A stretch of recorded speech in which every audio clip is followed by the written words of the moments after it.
Ninja air fry oven counts down but no heat? Fix it fast. If your Ninja air fry oven's timer runs down but the oven stays cold, don't give up yet. Here's how to fix it the right way. Step 1. Unplug and cool down. Fully unplug the oven and wait at least 15 minutes. That gives internal circuits time to reset and clears any heat-based safety shutdown. Step 2. Select the right mode and start correctly. Choose a mode that heats. Air fry, bake, air roast, or air broil. Set time and temperature and press start. Avoid modes like toast or reheat, as they behave differently and may not preheat. Step 3.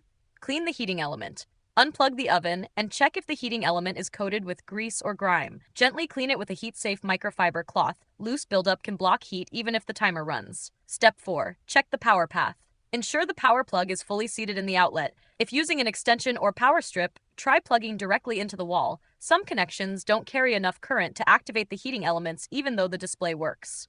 Step 5. Feel for heat and fan action. Start a short cooking cycle. Within 60 seconds, you should feel warmth from the back panel or hear the fan start. If there's still no heat, the heating element, temperature sensor, or control board may be at fault. Still nothing after cleaning, resetting, confirming the right mode, and checking power, it's time to get help. The heating element, sensor, or control board could need replacement. Contact Ninja Support via the link in the description before using the oven further. Enjoying smooth cooking again? Subscribe to No Filler Fixes for more fast appliance help. And if you need a durable, heat-safe microfiber cloth for cleaning hot components safely, I've linked the one I use below. Thanks for watching, and stay warm cooking.